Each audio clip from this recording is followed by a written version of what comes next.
আসসালামু আলাইকুম। সংবাদে আপনাদের সবাইকে স্বাগত জানাচ্ছি। আমি ফিরোজ তোহা। শুরুতেই সংবাদ শিরোনাম। বাংলাদেশের সর্বশেষ গুরুত্বপূর্ণ আপডেট সংবাদে আপনাকে স্বাগত। শুরুতেই সংবাদ শিরোনাম, পরে বিস্তারিত। প্রথমে জানাব, জাতি এবার যেন তেন নির্বাচন চায় না বলছে জামাতের আমির। বাংলাদেশ জামাত ইসলামের আমির ডক্টর শফিকুর রহমান বলেছেন, জাতি এখন যেন তেন নির্বাচন চায় না। বাংলাদেশের মানুষ এখন সংস্কার, বিচার এবং তারপর নির্বাচন চায়, আর অন্তর্বর্তীকালীন সরকার সে পথে এগিয়ে যাচ্ছে। এজন্য জামাত ইসলামের পক্ষ থেকে প্রফেসর ডক্টর মোহাম্মদ ইউনূসের সরকারকে ধন্যবাদ জ্ঞাপন করা হয়েছে। প্রধান উপদেষ্টার রোডম্যাপ অনুযায়ী নির্বাচনকে সমর্থন করে জামাত ইসলাম আজ মৌলভীবাজার কুলাউড়া উপজেলা তুলাপুর ঈদগাহ ঈদুল আজহার নামাজ শেষে জামাতের আমিরের সব কথা বলেছেন। পরে নিজ গ্রামের মানুষদের সঙ্গে কুশল বিনিময় করেছেন শফিকুর রহমান। জানাবো, পারমাণবিক কর্মসূচি নিয়ে বড় ঘোষণা ইরানের। পারমাণবিক প্রযুক্তিতে পূর্ণ সক্ষমতা অর্জনের ঘোষণা দিয়েছে ইরান। এই অগ্রগতিকে কৌশলগত এবং ক্ষমতায়নকারী অর্জন হিসেবে উল্লেখ করেছে দেশটির পরমাণু শক্তি সংস্থার প্রধান মোহাম্মদ ইসলামি। আজ সংবাদ মাধ্যম মেহের নিউজ এজেন্সিতে তার প্রকাশিত এক প্রতিবেদনে এই তথ্য জানানো হয়েছে। এরপর জানাবো, ইসরায়েলকে পশ্চিমা এক দেশের কঠোর হুঁশিয়ারি। ইসরায়েলকে কঠোর হুঁশিয়ারি দিয়েছে জার্মানি। দেশটি জানিয়েছে মানবিক আইন লঙ্ঘনের জন্য ব্যবহৃত অস্ত্র বার্লিন রপ্তানি করবে না। আজ বার্তা সংস্থা রয়টার্সের এক প্রতিবেদনে তথ্য জানানো হয়েছে। এতে দখলদার ইসরায়েলি বাহিনী চরম বিপদে পড়তে চলেছে। এদিকে 18 আবাসিক ভবন এবং 13টি বাড়ি ক্ষতিগ্রস্ত। খার্কিভে রাশিয়ার সবথেকে বড় হামলা, নিহত 3, আহত 21। ইউক্রেনের দ্বিতীয় বৃহত্তম শহর খার্কিভে রাশিয়ার সবচেয়ে বড় ড্রোন হামলায় অন্তত 3 জন নিহত এবং আরও 21 জন আহত হয়েছে। শহরটির মেয়র ইহোর তেরেখভ এই তথ্য নিশ্চিত করেন। আহত মানুষদের মধ্যে 1.5 মাসের একটি শিশু এবং 14 বছরের একটি কিশোরী রয়েছে। এবারে জানাবো, ট্রাম্পের যৌন কেলেঙ্কারি নিয়ে ইলন মাস্কের পোস্ট 48 ঘন্টা পর ডিলিট। কুখ্যাত যৌন অপরাধী জেফ্রি অ্যাপস্টিনের ফাইলের নাম রয়েছে মার্কিন প্রেসিডেন্ট ডোনাল্ড ট্রাম্পের। দিন দুয়েক আগে এমনটাই দাবি করেছেন একদা ট্রাম্পের ঘনিষ্ঠ ধনকুবের বন্ধু ইলন মাস্ক। আবার সেই পোস্ট সামাজিক যোগাযোগ মাধ্যম 48 ঘন্টা পরে তিনি সেখান থেকে সরিয়ে নিয়েছেন। খবর দ্য টাইমস অফ ইসরায়েলের। যৌন কেলেঙ্কারিতে ডোনাল্ড ট্রাম্পের নাম রয়েছে বিষয়টি সামনে আসার পর যুক্তরাষ্ট্র জুড়ে চরম উত্তেজনা বিরাজ করে। এরপর 48 ঘন্টা পর ইলন মাস্ক সেই পোস্টটি সরিয়ে নিয়েছেন।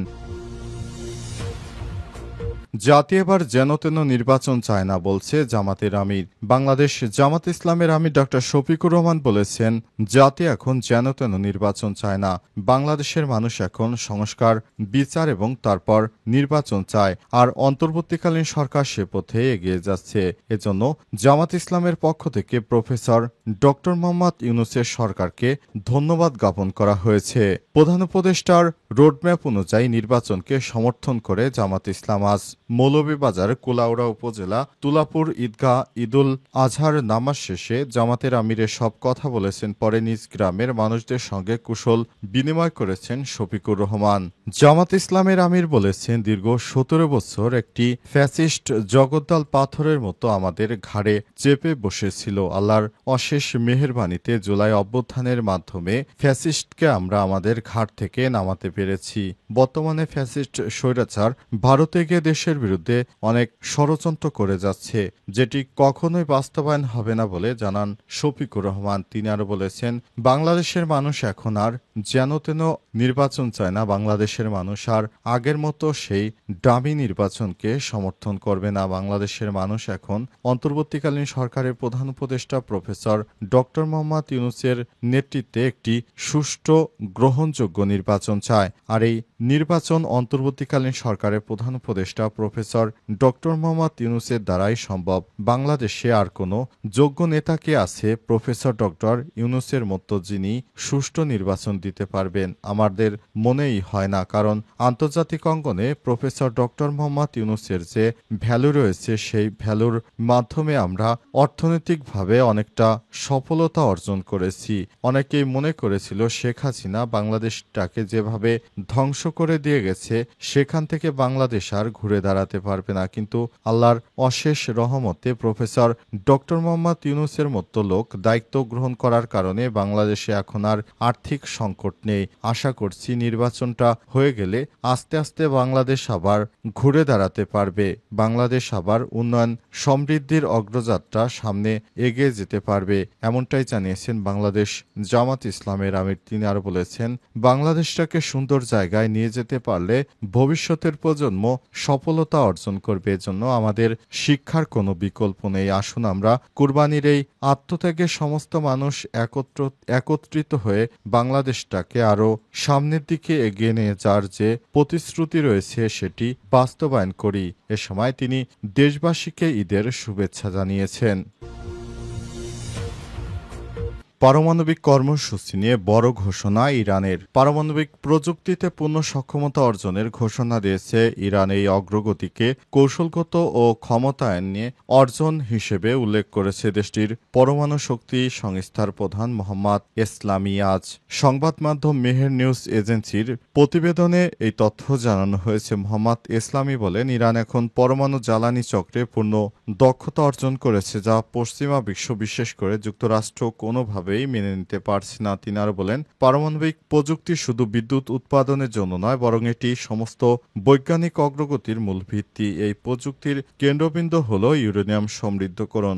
সমৃদ্ধকরণ ছাড়া জ্বালানি হয় না, আর জ্বালানি ছাড়া পারমাণবিক শিল্পই অচল যোগ করেন তিনি। ইসলামী অভিযোগ করে বলেছেন, ইরানের পারমাণবিক অগ্রযাত্রা থামাতে পশ্চিমা পরাশক্তিগুলো বহু বছর ধরেই কৌশল নিয়েছে, নিষেধাজ্ঞা, নাশকতা, এমনকি সন্ত্রাসবাদ পর্যন্ত ব্যবহার করেছে, কিন্তু আমরা থামিনি, ভবিষ্যতেও থামব না। তিনি আরো জানান, পশ্চিমা দেশগুলো চায় ইরানের পারমাণবিক বিদ্যুৎ কেন্দ্র বন্ধ থাকুক, তবে জ্বালানির জন্য যেন সবসময় তাদের উপরেই নির্ভর করতে হয়। এই দ্বিমুখী নীতি আমরা কখনোই মেনে নিইনি। আমরা চাই স্বাধীনতা এবং আত্মনির্ভরশীলতা। এ কারণে তারা পশ্চিমাদের কঠোর হুঁশিয়ারি দিয়েছে, ইরানে যদি হামলা চালানো হয় তাহলে কঠোর জবাব দেবে ইরানের সেনাবাহিনী। তারা দখলদার ইসরায়েলকে কঠোর হুঁশিয়ারি দিয়েছে। ইসরায়েলকে পশ্চিমা এক দেশের কঠোর হুঁশিয়ারি। ইসরায়েলকে কঠোর হুঁশিয়ারি দিয়েছে জার্মানি। দেশটি জানিয়েছে, মানবিক আইন লঙ্ঘনের জন্য ব্যবহৃত অস্ত্র বার্লিন রপ্তানি করবে না। দখলদার ইসরায়েলি বাহিনীকে ব্যাপক হারে অস্ত্র সমর্থন দিয়েছে পশ্চিমারা। এখন এক এক করে পশ্চিমারা দখলদার ইসরায়েলি বাহিনীকে সমর্থন দেয়া বন্ধ শুরু করেছে। অবস্থায় দখলদার ইসরায়েলি বাহিনীকে কোনোভাবে সমর্থন করবে না পশ্চিমারা। তারা জানিয়েছে, ইহুদিবাদী ইসরায়েল যেভাবে নিরীহ ফিলিস্তিনিদেরকে হত্যা করছে সেটি কোনোভাবেই মানা যায় না। দখলদার ইসরায়েলি বাহিনী শুরু থেকে মিথ্যা অপবাদ দিয়ে নিরীহ ফিলিস্তিনিদেরকে বছরের পর বছর ধরে হত্যা করছে। কোনো সুস্থ স্বাভাবিক মানুষ সে জিনিসটি কখনোই মেনে নিতে পারে না। দখলদার ইসরায়েলি বাহিনী শুরু থেকে নিরীহ ফিলিস্তিনিদের উপর যেভাবে হামলা চালিয়ে যাচ্ছে সেটি গ্রহণযোগ্য নয়। পশ্চিমারা এখন আর দখলদার ইসরায়েলি বাহিনীকে সমর্থন করবে না।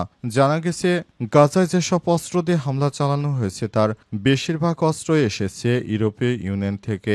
এখন ইউরোপের বিভিন্ন রাষ্ট্র নেতানিয়াহুকে কঠিন হুঁশিয়ারি দিয়ে যাচ্ছে। তারা জানিয়েছে, এখন আর দখলদার ইসরায়েলি বাহিনীকে তারা সমর্থন জানাবে না, কারণ নেতানিয়াহু ক্ষমতার জন্য এই যুদ্ধ এখন চালিয়ে যাচ্ছে, যেটি কখনোই কারো কাম্য ছিল না। এবং দখলদার ইসরায়েলি বাহিনীর যে আত্মরক্ষার কথা বলে এতদিন নিরীহ ফিলিস্তিনিদের উপর ধ্বংসযোগ্য হত্যা চালিয়েছে সেটি এখন আর কোনো দেশই সমর্থন করছে না। এটি সম্পূর্ণ নেতানিয়াহুর ব্যক্তিগত যুদ্ধ, আর এই ব্যক্তিগত যুদ্ধে কোনো রাষ্ট্রই এবার দখলদার ইসরায়েলকে সমর্থন করবে না। তারা সাফ মানা করে দিয়েছে নেতানিয়াহু সরকারকে। জানিয়েছে, নেতানিয়াহু যে যুদ্ধ বাঁধিয়েছে তার সম্পূর্ণ দায়ভার ইসরায়েলের সরকারের। এজন্য পশ্চিমারা কোনো দায় নেবে না। আর এতে করেই নেতানিয়াহু এখন চোখে সর্ষে ফুল দেখতে শুরু করেছে। খার্কিভে রাশিয়ার সবথেকে বড় হামলা, নিহত ৩, ১৮ আবাসিক ভবন ও ১৩ বাড়ি ক্ষতিগ্রস্ত। ইউক্রেনের দ্বিতীয় বৃহত্তম শহর খার্কিভে রাশিয়ার সবচেয়ে বড় ড্রোন হামলায় অন্তত ৩ জন নিহত, ২১ জন আহত হয়েছে। আজ শহরটির মেয়র ইহোর তেরেখভ এই তথ্য নিশ্চিত করেছে। আহত মানুষের মধ্যে ১.৫ মাসের বয়সী একটি শিশু ও ১৪ বছর বয়সী এক কিশোরী রয়েছে। মেয়র ইহোর তেরেখভ জানিয়েছেন, খার্কিভ শহরে আজ রাতে ৪৮টি ড্রোন, ২টি ক্ষেপণাস্ত্র, ৪টি গ্রাইন্ডিং বোমা ছুড়ে রাশিয়া। প্রাথমিক প্রতিবেদনে জানা গেছে যে এই হামলায় ১৮টি আবাসিক ভবন, ১৩টি বাড়ি ক্ষতিগ্রস্ত হয়েছে। এই হামলায় ব্যাপক ক্ষতির পাশাপাশি এখন পুরো ইউক্রেন জুড়ে তাণ্ডব চলছে। আগুন লেগে গেছে পুরো অঞ্চল জুড়ে, ধোঁয়ায় ভরে গেছে অঞ্চলটি। নতুন করে এই হামলার আশঙ্কায় ইউক্রেনের বিমান বাহিনী খার্কিভে ক্ষেপণাস্ত্র সতর্কতা জারি রেখেছে। ইউক্রেন জুড়ে আগের রাতে রুশ বিমান হামলার রেশ কাটতে না কাটতে খার্কিভে নতুন করে এই হামলা চালানো হলো। এই হামলায় ৬ জন নিহত, ৮০ জন আহত হয়েছে। রাশিয়া দাবি ইউক্রেনের সামরিক স্থাপনাগুলো এই হামলার লক্ষ্য ছিল। তারা হামলাকে কিয়েভ সরকারের সন্ত্রাসী কর্মকাণ্ডের প্রতিশোধ হিসেবে উল্লেখ করেছে। এর আগে রাশিয়ার অভ্যন্তরে ৪টি সামরিক ঘাঁটিতে কৌশলগত যুদ্ধবিমান লক্ষ্য করে একাধিক ড্রোন হামলা চালায় ইউক্রেন। ইউক্রেনের নিরাপত্তা সংস্থা এসবিইউর দাবি, অপারেশন স্পাইডার্স ওয়েব নামে অভিযানে অন্তত ৪০টি রাশিয়ান যুদ্ধবিমান ধ্বংস হয়েছে। হামলার পাল্টা জবাবে রাশিয়া আক্রমণ আরও জোরদার করেছে। ইউক্রেনের ওই হামলার পর যুক্তরাষ্ট্রের সাবেক প্রেসিডেন্ট ডোনাল্ড ট্রাম্প বলেছিলেন, রুশ প্রেসিডেন্ট ভ্লাদিমির পুতিন হামলার প্রতিশোধ নেওয়ার অঙ্গীকার করেছেন। আর তার কথা রেশ কাটতে না কাটতেই ব্যাপক হারে হামলা শুরু করেছে রাশিয়া। রাশিয়ার এই হামলার ফলে পুরো এলাকায় এখন আতঙ্ক বিরাজ করছে। সেখানে ভুতুড়ে পরিস্থিতি সৃষ্টি হয়েছে। রাশিয়ার এই হামলার ফলে সেখানে সাধারণ মানুষ পালাতে শুরু করেছে। দখলদার ইউক্রেনিরা এখন দেশ ছেড়ে পালাচ্ছে রাশিয়ার হামলার তীব্রতা দেখে।